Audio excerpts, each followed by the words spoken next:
नमो बुद्धाय, जय भीम, जय भारत, जय संविधान, जोहार साथियों। तो साथियों, आज हम हाजिर हैं आपके बीच कुछ ऐसे सवालों को लेकर जो सवाल न्यायालयों और न्यायाधीशों से जुड़े हैं। क्योंकि आजकल हम देख रहे हैं जब से अनेकों जजमेंट पिछले कुछ वर्षों में ऐसे आए हैं जो कहीं ना कहीं जिनको काफी क्रिटिसिज्म मिला है।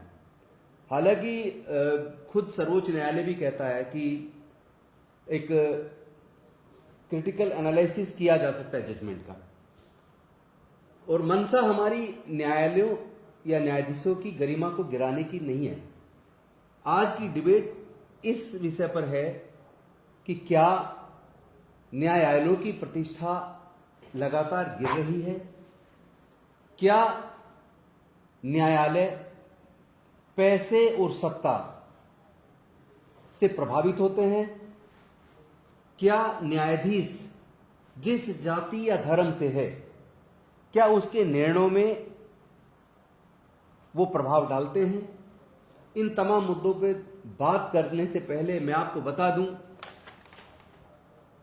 24 फरवरी 2025 तक भारत के सर्वोच्च न्यायालय के अंदर 81,000 केसेस पेंडिंग हैं और भारत के उच्च न्यायालयों के अंदर 60 लाख से भी ज्यादा केसेस पेंडिंग हैं और भारत के जिला न्यायालयों के अंदर 5 करोड़ से भी ज्यादा केसेस पेंडिंग हैं। इतनी अधिक पेंडेंसी की वजह क्या है? क्या पर्याप्त मात्रा में न्यायाधीश नियुक्त नहीं किए गए हैं? क्या इसके लिए न्यायालय जिम्मेदार है या सरकार जिम्मेदार है? तो आइए इन तमाम मुद्दों पर चर्चा करने के लिए मैं पहले आपको आज के पैनलिस्ट से अवगत करा दूं। मेरे राइट में वरिष्ठ वकील हरीश कुमार मेहरा, मेरे बगल में वरिष्ठ वकील रमेश जैन और उनके बगल में मिशन जय भीम के राष्ट्रीय अध्यक्ष मिस्टर बीपी निगम और मैं राजेंद्र पाल गौतम आज की इस डिबेट को शुरू करता हूं। तो पहला सवाल मैं हरीश कुमार मेहरा जी से लेना चाहूंगा कि क्या पिछले कुछ वर्षों में न्यायालयों की गरिमा लगातार गिर रही है? आपका इस मामले में क्या मत है? ये निश्चित रूप से चिंता का विषय है कि हम आज इस टॉपिक पे बहस कर रहे हैं कि हमारे न्यायालयों की प्रतिष्ठा की क्या स्थिति है आज के समय में। जैसे कि आपने कहा कि प्रतिष्ठा गिर रही है, मैं भी एक ताज़ा उदाहरण दूंगा कि जब सुप्रीम कोर्ट, जो सबसे बड़ी कोर्ट है, अपेक्स कोर्ट है, सुप्रीम कोर्ट के 5 जज जब फरियाद लेके जनता की अदालत में बैठ गए, तो मुझे नहीं लगता कि उसके बाद इस पर कोई प्रश्न चिन्ह लगना चाहिए कि न्यायालय की प्रतिष्ठा अब बची है या नहीं बची है। क्योंकि जब न्यायालय के, सर्वोच्च न्यायालय के न्यायाधीश जिनके पास सुप्रीम पावर है, जब वो समझ रहे हैं कि वो भी इतने शक्तिवान नहीं है कि वो भी संविधान का पालन करवा सके, तो संविधान का पालन करवाने के लिए वो जनता की अदालत में गए। क्योंकि देश में, लोकतंत्र में सबसे बड़ी अदालत जनता की अदालत है। तो उनका ये दिखाना कि हम, जो सिस्टम चल रहा है, जो संविधान के ऊपर हमले हो रहे हैं, जो जुडिशरी के ऊपर हमले हो रहे हैं, हम उसको रोक पाने में असफल है। यही वजह रही कि वो जनता की अदालत में आई। तो मेरे ख्याल से जिस दिन ये हादसा हुआ भारत में, भारत के, मुझे भी याद है कि उस दिन सर्वोच्च न्यायालय के अंदर प्रेस कॉन्फ्रेंस की गई थी। रंजन गोगोई जी थे, डीवाई चंद्रचूड़ जी भी थे, 3 और जजेस थे और उन 5 जजों ने कहा था कि आज देश में लोकतंत्र खतरे में है, इसलिए हम जनता की अदालत में आए हैं कि लोकतंत्र को जनता बचाए। तो आप बिल्कुल सही कह रहे हैं, आप अपनी बहस को आगे बढ़ाइए। मेरा वही कहना है कि उस दिन के बाद से तो अगर कोई ये कहे कि कोर्ट की साख बनी हुई है, तो मैं तो ये इस बात को मानता नहीं हूँ। अब ये जिम्मेदारी कोर्ट के ही ऊपर है, क्योंकि वो जनता की अदालत में आए थे जज, सुप्रीम कोर्ट के जज। जनता ने तो पूरा साथ दिया उनका, जनता तो उनके साथ ही है। मगर ये अब जुडिशरी के ऊपर जिम्मेदारी है कि वो उस साख को कैसे बचाती है। जनता तो उसको सपोर्ट करेगी, डिसीजन लेना सुप्रीम कोर्ट के हाथ में है, पावर उसके हाथ में है। आप पाकिस्तान का उदाहरण लो, जिसको कि हम धर्म के नाम पे एक देश बना और उसी वजह से वो कितना पिछड़ा रह गया। भारत सेकुलर देश था तो कितना आगे निकल गया। जिसको हम इतना पिछड़ा हुआ देश मानते थे, उस देश में देखो आज सुप्रीम कोर्ट के डिसीजन से एक प्राइम मिनिस्टर को रिजाइन करना पड़ा, जेल जाना पड़ा। तो वहाँ की जुडिशरी की ताकत देखो और हमारे यहाँ की जुडिशरी की ताकत देखो, आप कंपेयर करो, आपको खुद ही एहसास हो जाएगा। वहां की जुडिशरी तो जनता की अदालत में नहीं गई। वो सक्षम थे, वो प्रधानमंत्री के अगेंस्ट भी फैसला ले सकते थे और लिया भी उन्होंने। मगर वो स्थिति भारत की जनता में आज आम विश्वास बनता जा रहा है कि भारत का न्यायालय कहीं ना कहीं दबाव में है। अभी मैं ताजा उदाहरण दूंगा, दिल्ली सरकार के चीफ मिनिस्टर केजरीवाल ने जब हाई कोर्ट की नई बिल्डिंग का वो उद्घाटन किया था, तो वहां उन्होंने बताया था कि हाई कोर्ट के जज मुझे बताते कि हमारे भी फोन टेप होते हैं। तो जुडिशरी किस तरह से दबाव में आज की डेट में, आप देखो ना, ईडी, सीबीआई, इनकम टैक्स, जितने भी विभाग हैं उन सबका कितना दुरुपयोग हो रहा है। तो जुडिशरी भी उसके लपेटे में है। यानी आपका ये मानना है कि जो जजेस हैं वो भी इंसान होते हैं और जो बाकी नेताओं पे या दूसरे व्यक्तियों पे जो असर हो सकता है या जो जिस प्रभाव में बाकी लोग आ सकते हैं उस प्रभाव में जजेस भी आ सकते हैं। तो ठीक है, चलिए हम चलते हैं इस विषय पर राय लेने के लिए रमेश जैन साहब से कि आपका इस संदर्भ में क्या मत है। देखिए, जैसे कि आपने बताया कि बैकलॉग है जुडिशल ऑफिसर्स की या हाईकोर्ट जस्टिस की संख्या भी कम है और दबाव में भी है क्योंकि जजेस भी इंसान है। लेकिन मैं अभी रिसेंट जो अभी वाकयात हुआ कि जो जुडिशल करप्शन की बात कर रहा हूं मैं, तो जुडिशरी एक अहम हिस्सा है हमारे प्रजातंत्र प्रणाली का, संविधान का और लीगल सिस्टम का। अभी देखा गया कि एक हाईकोर्ट जज के यहाँ नोट, जले हुए नोट बरामद हुए। देखे, इस खबर को पहले दबाया गया तो इससे पूरा जुडिशरी पे एक कालिक पोती है। दूसरा है कि वैसे इसमें मुझे लगता है मुख्य न्यायाधीश जी का ये तो हमें अप्रिशिएट करना पड़ेगा कि वो जिसमें फायर ऑफिसर से भी ये कहलवा दिया गया कि कोई नोट के बारे में मैंने कुछ नहीं कहा, नोट नहीं मिले, और बाद में उसकी वीडियो खुद चीफ जस्टिस ऑफ इंडिया ने उसको वायरल किया तो वो तथ्य पे मोहर लगी कि हाँ बड़ी मात्रा में वहां पैसा मिला है। हाँ, वो बात सही है, लेकिन उसमें देखिए आप टाइम गैप, ये हादसे में एक हफ्ते बाद ये बात आई है जी, दिल्ली की देश की राजधानी के अंदर, एक बात है। और दूसरा है कि इस फायर ब्रिगेड ने जो आग लगी, इस आग से जो करप्शन की आग है वो उजागर हो गई। लेकिन मेरा कहना है कि कई जगह आग जहां लगती नहीं वहां उस करप्शन की आग जो है और भी व्यापक और भयानक और ज्यादा गहरी होती है कि वो लाइमलाइट में आ नहीं पाता। ये आ गया। कहने का मतलब चूंकि जजेस को इम्यूनिटी है, इसकी वजह से जजेस के हल्ले में बिल्कुल बिना इजाजत जा नहीं सकता, और कम से कम कोई पत्रकार, कोई जांच एजेंसी, कोई पुलिस अधिकारी वो बिना इजाजत नहीं जा सकता। बिल्कुल। तो अगर वहाँ पैसे लिए भी जाएं और रखे भी जाएं तो वहां तो कभी वो जनता की नजर में कभी आ ही नहीं सकता, दूसरा जांच हो ही नहीं सकती। बिल्कुल। तो आग लग गई होली के दिन और उसके पुलिस को फायर ब्रिगेड को फोन किया गया तो वो चीज पब्लिक की नजर में आई। कई जगह जहां आग लगती ही नहीं है तो इत्फाकन आग लगी, पब्लिक की निगाह में आई। जहां आग लगती नहीं वहां करप्शन की आग और भी भयानक और भयावह होती है, व्यापक होती है। दूसरा है कि ये तो फिजिकल करेंसी है। फाइनेंशियल करप्शन दो तरह का होता है, एक तो वहां फिजिकल करेंसी का लेन देन होता है या पता चल जाए, दूसरा ऐसा एक फाइनेंशियल करप्शन होता है जहां फिजिकल करेंसी का रोल नहीं होता है लेकिन फाइनेंशियल करप्शन होता है। उदाहरण के तौर पर कोई जस्टिस ने कोई ऐसा फैसला दिया चेंज ऑफ लैंड यूज का कि उसके किन को भी साथ में बेनिफिट मिल गया, तो वहां फिजिकल करेंसी का कोई लेन देन नहीं हुआ, लेकिन वहां जुडिशियल करप्शन है, फाइनेंशियल करप्शन है।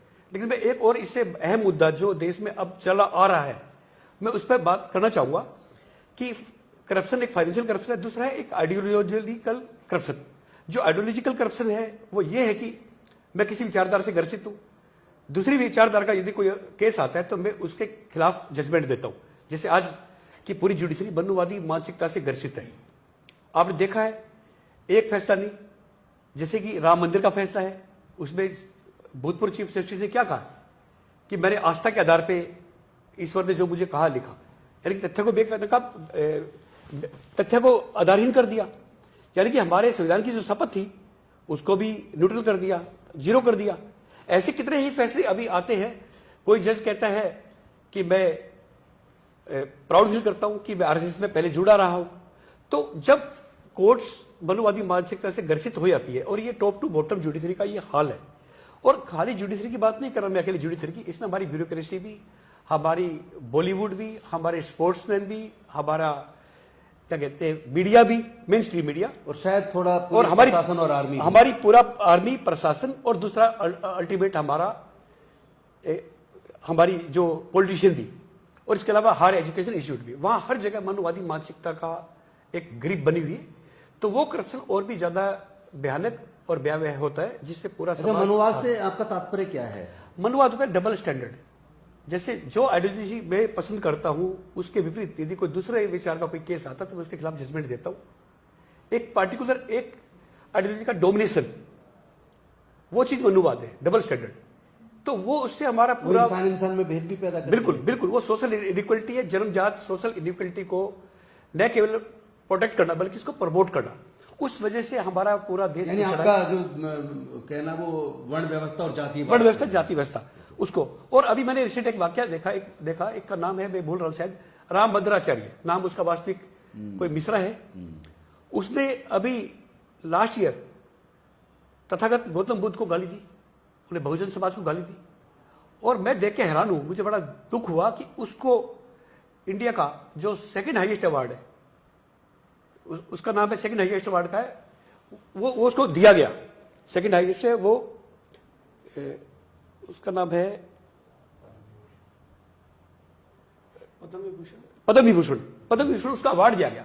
वो हर आए दिन कास्टिज्म फैलाता है, लेकिन जब सरकार ऐसे को प्रमोट करती है, जब ऐसे को जुडिशरी प्रमोट किया जा रहा है, ऐसे को हर जगह प्रमोट किया जा रहा है, तो ये सिस्टम हमारे देश को खा रहा है।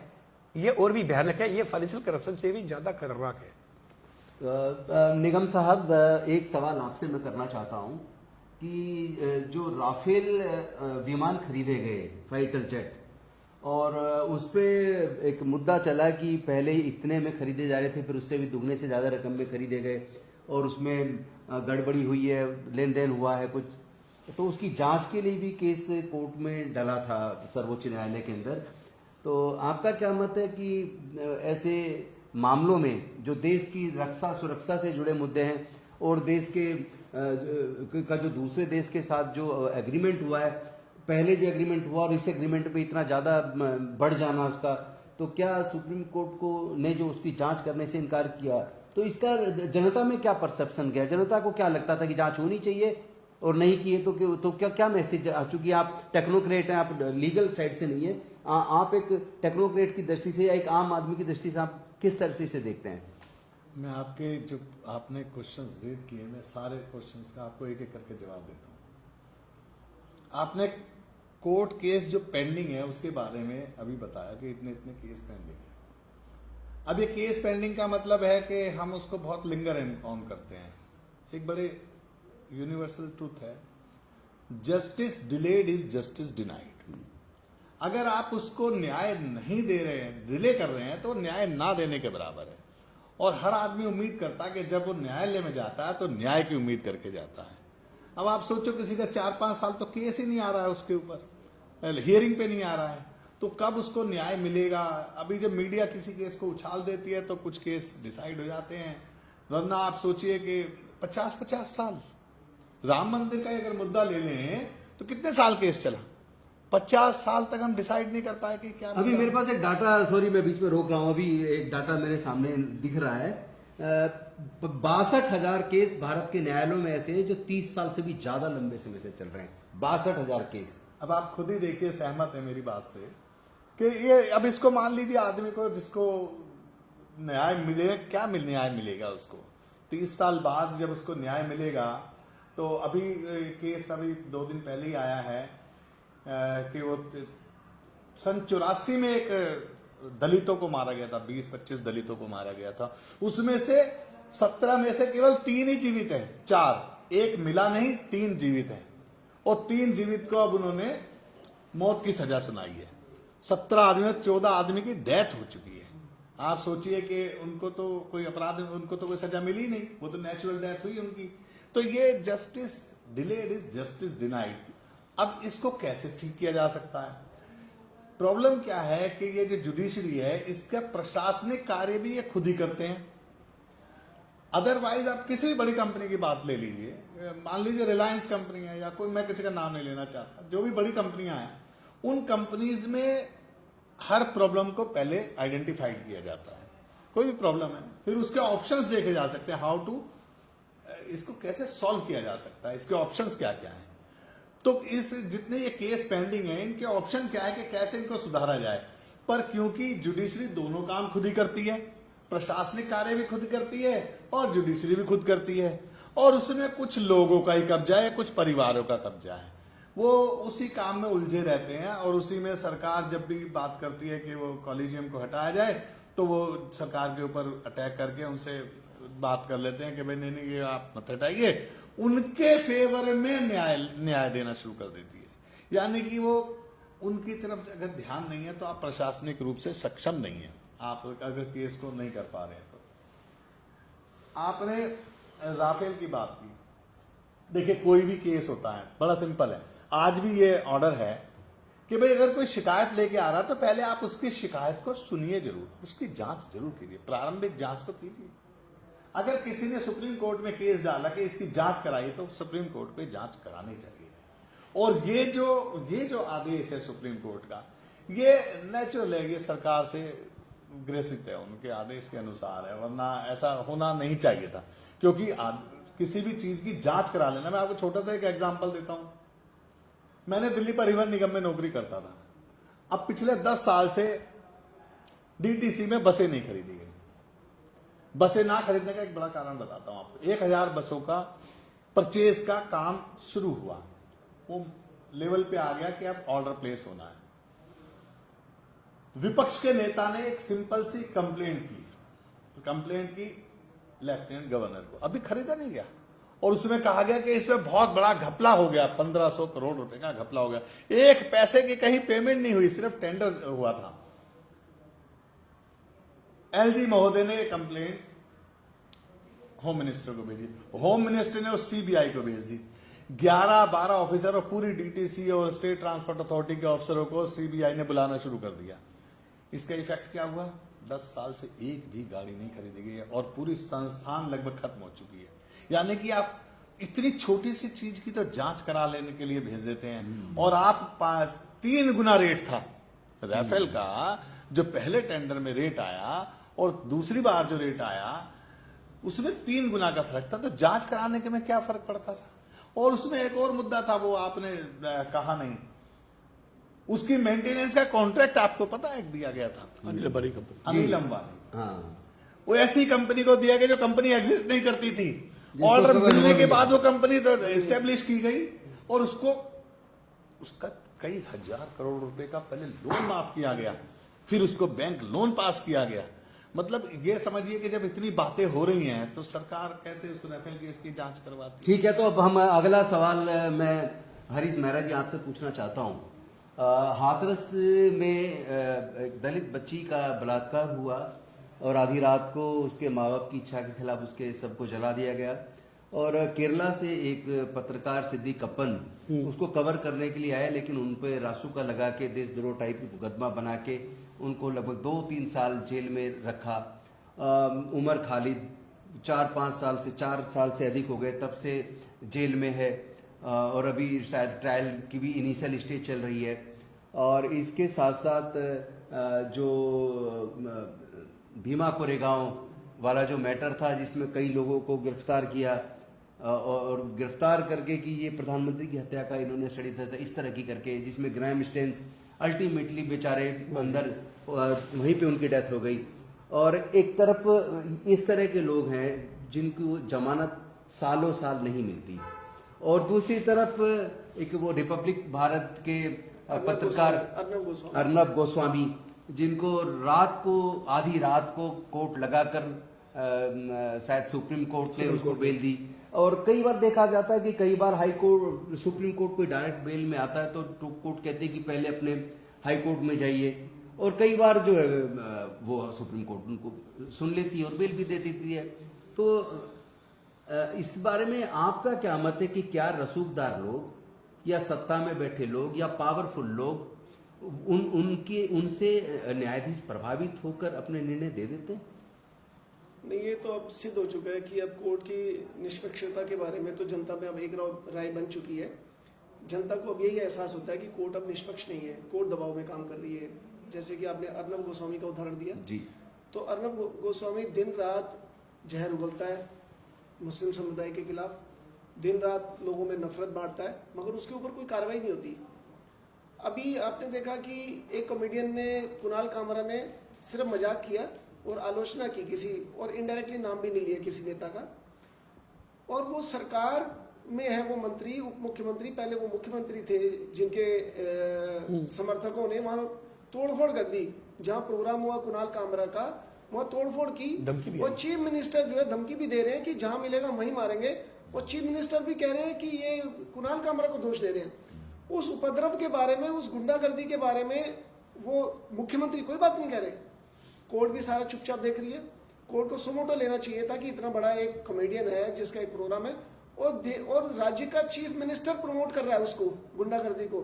और फ्रीडम ऑफ एक्सप्रेशन कहाँ रह गया? फिर कॉन्स्टिट्यूशन कहाँ रह गया? फंडामेंटल राइट कहाँ रह गया?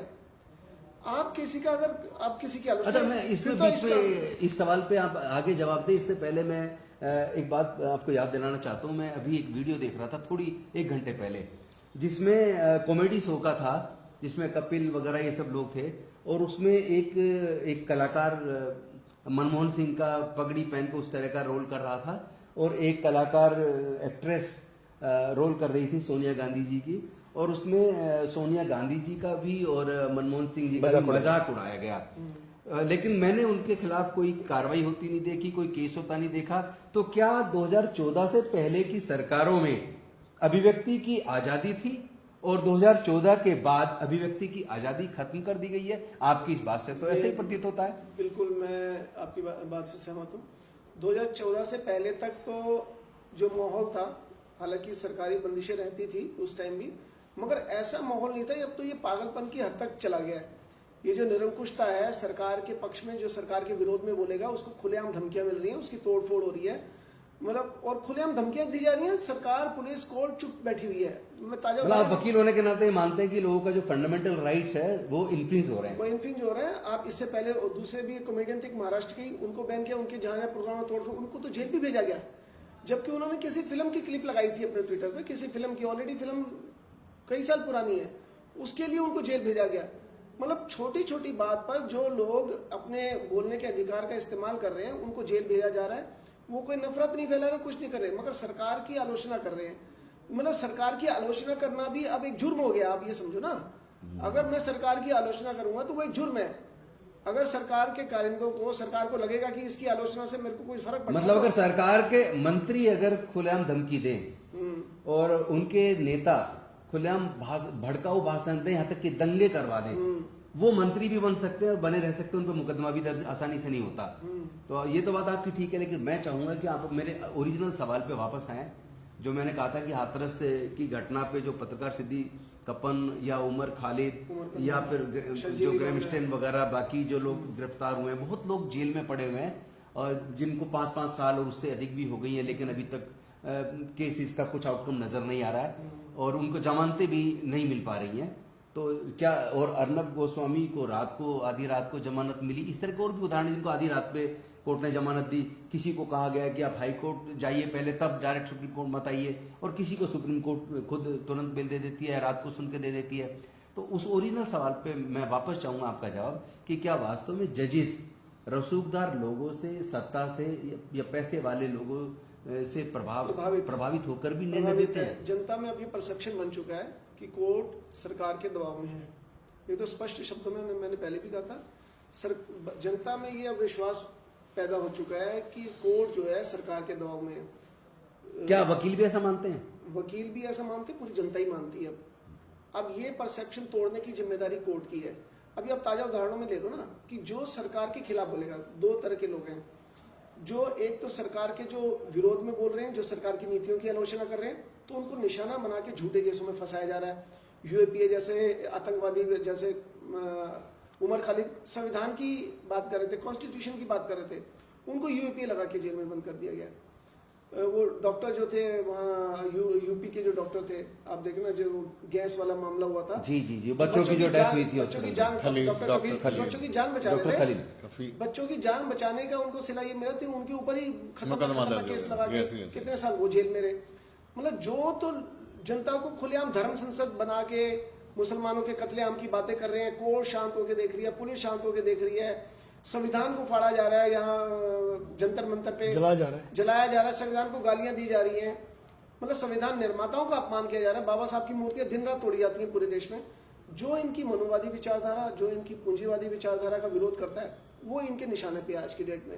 अच्छा, इसी सवाल पे मैं चाहूंगा कि हमारे वरिष्ठ वकील रमेश जैन जी, आपका इस संदर्भ में क्या मानना है? इसमें वैसे तो देखो, पूरे देश में जब से ये मोदी सरकार आई है, बीजेपी बड़ी है, पूरे देश में अराजकता का माहौल है और डिक्टेटरशिप का माहौल है। लेकिन देश के सबसे महत्वपूर्ण 2 राज्य हैं, यूपी और महाराष्ट्र। यूपी सबसे अधिक आबादी वाला है और महाराष्ट्र का जो बॉम्बे है, it is called financial capital of India, industrial state है। दोनों के जो मुख्यमंत्री है, मुझे लगता है होड़ लगी है कि कौन कितना कम्युनल होगा। या तो उनका अपनी पार्टी में कद बढ़ाने के लिए ऐसे चला रहा है, या वो सोचा कि मोदी का हम उत्तराधिकारी बने तो प्रभावित कर सके, और उनको इस बात का बल मिल रहा है, आरएसएस से भी मिल रहा है और जितने भी ये रूढ़िवादी ताकतें हैं, फासिस्ट फोर्सेज है, उनसे भी मिल रहा है, तो वो चीज को बढ़ा दे रहे हैं। अभी आपने एक रेप केस की बात जिक्र किया था, हाथरस का, मैं उसमें एक बात और जोड़ता हूं। कुछ साल पहले कठुआ गैंग रेप हुआ, शायद मंदिर में था, एक छोटी सी बच्ची थी, आसिफा, जम्मू कठुआ में। हाँ, उसमें जो कल्पिट्स पकड़े गए थे, उनके समर्थन में फासिस्ट फोर्सेज ने नारे लगाए, एक्यूज के उसमें समर्थन की बीजेपी को नहीं, उसमें विश्व हिंदू परिषद की भी तिरंगा यात्रा निकाली गई, जय श्री राम के नारे बोले गए, और वो बाद में वो कल्पिट निकले। और एक और एग्जांपल मैं देता हूं इसका, रेप और मर्डर का कन्विक्ट है गुरमीत सिंह राम रहीम, हरियाणा से हुआ, वो रेप का भी कन्विक्ट है और वो मर्डर केस का भी कन्विक्ट है। वो 1 दर्जन से ज्यादा बार फरलो और पेरोल में बाहर आ चुका है, 20 टाइम्स। हाँ, 1 दर्जन से ज्यादा बार, हाँ 20 बार के करीब आ चुका है। और हर बार जब जब बीजेपी को जरूरत होती है, सत्ताधारी पार्टी को जरूरत होती है, इलेक्शन में कंपनी की जरूरत होती है, वो आके आह्वान करता है। और बीजेपी के अपने स्टेट अधिकारी जो पदाधिकारी होते हैं, वो उसको बप्पा बोलते हैं। करनाल की एक पदाधिकारी थी, एक लेडी अग्रवाल, उसने कहा कि मेरे पप्पा आ गए, और उसकी समर्थन में वहां रैली निकाली जाती है। तो जो समाज में, वो एक्यूज नहीं है, वो कन्विक्ट है, सजा काट रहे हैं, लेकिन उसको बार बार ले आते हैं और उनका समाज पे प्रभाव भी ऐसा पड़ रहा है। तो पूरे समाज को ऐसे एक विपरीत दिशा में धकेला जा रहा है। ये बड़ी चिंता का विषय है। रमेश जी, मुझे एक बात बताइए, राफेल केस की जांच की भी कोर्ट में पिटीशन सुप्रीम कोर्ट में लगी, जस्टिस लोया की हत्या की भी जांच की पिटीशन लगी, और ईवीएम के बारे में तो जजमेंट तक भी आया, लेकिन वो सुप्रीम कोर्ट ही उसको पूरी तरह से इंप्लीमेंट नहीं कर पाया, जो 100% काउंटिंग वाली बात थी। और इलेक्ट्रल बॉन्ड पे जजमेंट तो आया, लेकिन उसके कॉन्सिक्वेंसेस कुछ नहीं हुए। क्या हुए कि जिन लोगों ने चंदा दिया, जिन कंपनियों ने सरकारों से, जिन पार्टियों को दिया, उनकी सरकारों से उनको कितना टेंडर्स मिले, इस पे कोई जांच या कोई उस पे कार्रवाई आगे कुछ होता नहीं थी। इस संदर्भ में आपका क्या मानना है? हाँ, ये आपने राफेल की बात की, सबसे पहले बड़ा इंपॉर्टेंट है, देश की सुरक्षा से भी जुड़ा हुआ मामला था। जैसे निगम साहब ने बताया कि ऑफसेट पार्टनर एक ऐसी कंपनी होती है जो बाद में बनी, लेकिन मैं एक बात है, इस पे इंक्वायरी या सुप्रीम कोर्ट में मैटर गया है, ये एक आईवास था।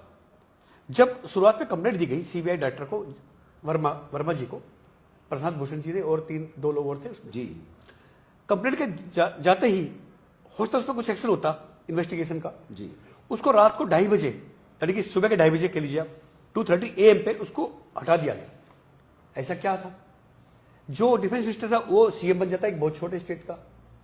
और सुप्रीम कोर्ट में हलफनामा क्या देते हैं कि file is not traceable, file खो गई है, और सुप्रीम कोर्ट मान लेती है। तो ये सारे के सारे राफेल का मुद्दा हो या कोई दूसरे ये मुद्दे हो, ये सब आईवास है। मुझे लगता है जज पे दबाव भी होता है, और दबाव के साथ साथ निजी स्वार्थ भी होता है। निजी स्वार्थ क्या? पोस्ट रिटायरमेंट बेनिफिट का, कि कोई रिटायरमेंट होने के बाद राज्यसभा चला जाता है, कोई एनएचआरसी का चेयरमैन बन जाता है, कोई गवर्नर बन जाता है, किसी को कोई और असाइनमेंट दे देते। तो लेकिन उनको यह भी होता है कि अगर हमने कोऑपरेटिव सरकार से नहीं किया तो बाद में छापे पड़ते।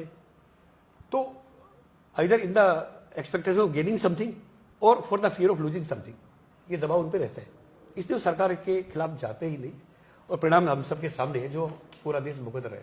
अच्छा, अगला सवाल मैं मिशन जेएमएम के राष्ट्रीय अध्यक्ष बीपी निगम जी आपसे लेना चाहता हूं, चूंकि आप एक जाने माने संगठन के, एक रिनाउंड ऑर्गेनाइजेशन के आप नेशनल प्रेसिडेंट भी हैं, और आपके पास उत्पीड़न के केसेस भी आते होंगे। जो SC/ST prevention of atrocities act 1989 है, उस एक्ट में प्रोविजन किए गए थे। वो एक्ट इसलिए बनाया गया था ताकि दलितों पर, आदिवासियों पर होने वाले उत्पीड़न को रोका जा सके, कंट्रोल किया जा सके, उत्पीड़न करने वालों को सजा दी जा सके और पीड़ित परिवारों को कॉम्पेंसेशन दिया जा सके। लेकिन एक सवाल ये बनता है कि अभी आपने देखा होगा कि सुप्रीम कोर्ट की जजमेंट भी हैं, हाई कोर्ट्स की इस तरह की जजमेंट्स आई हैं कि जो पब्लिक व्यू का मतलब तब है जब लोगों के सामने कहा हो, जाति का शब्द लेके अपमानित किया हो, तो इस तरह के केसेस आपने भी देखे होंगे, हमने भी देखे हैं, जहां एक अधिकारी या कोई ताकतवर आदमी अपने घर पे बुला के और खुलेआम उसको खूब जाति की गालियां देता है और पिटाई भी करता है, और उसके बाद अगर वो मुकदमा कराने जाएगा तो पहले तो आसानी से मुकदमा दर्ज होता नहीं है, उसको मुकदमा दर्ज कराना ही अपने आप में बहुत बड़ा संघर्ष है, और हो भी जाए तो उसको फिर प्रूव करना बड़ा मुश्किल है, और उसमें गिरफ्तारी तो जजेस कई बार नॉन अवेलेबल होने के बावजूद कोर्ट में पेश होती बेल दे देते हैं। तो एक जजमेंट इस तरह का देखने में आया कि कोर्ट ने कहा कि पब्लिक व्यू का मतलब है पब्लिक के सामने, जबकि मेरा ये मानना पब्लिक व्यू का मतलब है पब्लिक की नजर में, यानी जो कहा ट्रीटमेंट किया गया, जो बिहेवियर किया गया वो पब्लिक की नजर में जातिगत उत्पीड़न है। मेरी नजर में तो पब्लिक व्यू का ये मतलब आता है, लेकिन कोर्ट के जजेस ने इस तरह के निर्णय दिए हैं कि पब्लिक व्यू का मतलब है पब्लिक के सामने, लोगों के सामने कहा है तो उसमें एट्रोसिटी एक्ट में मुकदमा होगा, अन्यथा नहीं होगा। तो इस संदर्भ में आपका क्या मानना है? ये मिस रिप्रेजेंट है पब्लिक रिव्यू का, जो कोर्ट मान रही है। कोर्ट ऐसे करती है अपने किसी को बेनिफिट करने के लिए शब्दों का मिस रिप्रेजेंट करती है, मिस इंटरप्रिटेशन। और इससे बढ़िया तो अभी ये कल परसों दरसों का मुकदमा है जिसमें वो कहता है कि नाड़ा खोलना, खींचना, स्तन दबाना ये रेप में नहीं है, अटेम्प्ट टू रेप, ये अटेम्प्ट टू रेप में है ही नहीं। आप बताइए कितना क्रिटिसिज्म हो रहा है। शुक्र है कि आज की डेट में ये केस थोड़े से लोगों के सामने आ जाते हैं, तो ये लोग क्रिटिसिज्म करने लगे हैं, लोग समझने लगे हैं, पढ़ने लगे हैं और इनको कहने भी लगे हैं। लेकिन सरकार के दबाव में है कोर्ट, या किसी अपराधी के दबाव में होते हैं, जैसे राम रहीम जी का बड़ा बढ़िया एग्जाम्पल दिया है। ऐसे बहुत सारे लोग हैं और 10-10 लोगों को सजा दे दी, rape murder case, rape case था, मिल्किस बानो केस में, और बाहर आके उनको माला पहनाई जा रही है। मतलब समाज उन लोगों को सम्मानित कर रहा है जो अपराधी है जी, कि हमारे समाज की। और दूसरी बताता हूं, और ऐसे केस में भी सरकार खुद उनको माफी दिलवा रही है, माफी दिलवाती है। और बड़ी मजेदार बात मैं आपको बताता हूं, हुआ क्या है कि जो जिस बिजनेस में है या जो जिस काम के लिए है, जो जिसका कोर बिजनेस है, न्यायाधीश का काम न्याय देना है, वो उसमें पारंगता हासिल करे।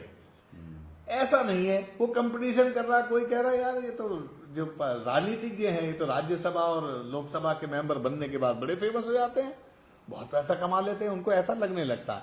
इसलिए वो कहते हैं कि यार ऐसा काम करो कि हम भी थोड़े दिन में राज्यसभा या लोकसभा का मेंबर बन जाए, किसी लिए, इसलिए जो सरकार का कहने से जो काम करना है कर दे। या पैसे की भूख, न्याय के लिए तुम यार बने हो, जो एक भगवान का रूप हो। जब कोई न्याय के लिए जाता है तो ये मानता है कि सुप्रीम है, ये पूरे इस हमारे समाज का सुप्रीम आदमी। हाँ, लोग जब तारों तरफ दुखी होते हैं तो कहते हैं कि मैं न्याय में जाऊंगा, कोर्ट में जाऊंगा, और ये मान के चलता है कि भगवान न्याय करेगा, ये ऐसा भगवान है जो न्याय करेगा। और जब वो घर में इतने सारे नोट मिले तो आप मान के चलिए कि उसकी भूख न्याय की तरफ उसका ध्यान नहीं है। फिर तो वो केस की फाइल का रंग पहचानता होगा कि इसमें कितने मिलने हैं, फिर वो न्याय की बात कैसे देखेगा? फिर वो देखेगा कि कौन से केस के मिलने से, चाहे संख्या कमी क्यों ना हो ऐसे जजेस की, लेकिन उनकी वजह से पूरी मैं कहता हूँ देखिए थोड़े लोग ही हैं, थोड़े लोग ही होंगे, मैं मान के चलता हूँ। अभी भी देखो अच्छे लोगों से ही संसार चलता है, विश्व जो चलता है अच्छे लोगों से चलता है, पर बहुत थोड़े से लोगों के लिए इतनी पुलिस, न्यायालय सब कुछ बना है, और उनको नहीं मिलेगा तो फिर वो विश्वसनीयता खत्म। चलिए मैं अंतिम कमेंट में चाहूंगा कि एट्रोसिटी एक्ट के बारे में जो पब्लिक व्यू पे जो जजमेंट दिया, आपका उस पर क्या मानना है? मेरा ये मानना है, सबसे पहली बात तो जो SC/ST एक्ट है ये जब पास हुआ था बहुत अच्छा एक्ट है, और ये राजीव गांधी के समय में पास हुआ था। उससे पहले PCR था, प्रोटेक्शन ऑफ सिविल राइट जी, उसमें बड़ी सजा बड़ी माइल्ड थी और इम्प्लीमेंटेशन एकदम माइल्डर था ही नहीं प्रैक्टिकली। तो ये हमें लगा ये रेडिकल चेंज लाएगा हिस्ट्री में। लेकिन सच्चाई क्या है? सच्चाई हमारी समाज की सामाजिक और आर्थिक इनइक्वलिटी, असमता पर टिकी है। तो जो SC/ST की जो एट्रोसिटीज होती है, अगर फॉर एग्जाम्पल 1000 समाज में अपराध हुए, उसमें 900 से ज्यादा तो रिपोर्ट ही नहीं होते, 90% अनरिपोर्टेड, दे गो अनरिपोर्टेड। जो 10% रिपोर्ट होते हैं उसमें वो आगे नहीं बढ़ पाते, और जो आगे बढ़ के केस रजिस्टर्ड होता भी है उसमें जैसे अभी कोर्ट की इंटरप्रिटेशन आई है उसको डाइल्यूट कर दिया जाता है। तो एक्चुअल जो कन्विक्शन है 1000 में से वो मुश्किल से 10 का होता है, यानी कि जो लेस देन 1% कन्विक्शन। तो अभी खास तौर पे रूरल बेल्ट है, रिमोट एरियाज है, वहां तो इसको इस अपराध को भी अपराध की श्रेणी में ही नहीं मानते, खासतौर पर माइल्डर ऑफेंस को। जब तक कोई रेप या मर्डर ना हो जाए बड़े ऑफेंस को, तो वहां रिपोर्ट ही नहीं होते। तो इसका सबसे बड़ी रोकथाम तो जो मेरे को लगता है लॉन्ग टर्म सॉल्यूशन है वो सामाजिक चेतना, सामाजिक जागरूकता और समाज में साक्षरता, ये 3 सॉल्यूशन है लॉन्ग टर्म के लिए, ताकि दायरा बढ़े उसका। जब दायरा ही छोटा है, ऊपर से कोर्ट का मानसिकता ऐसी है, तो समाज पे एक बुद्धिजीवी ने कहा था कि ultimate vigilance is social vigilance. Social vigilance बढ़ाने के लिए सामाजिक जागरूकता और समाज में साक्षरता बहुत जरूरी है।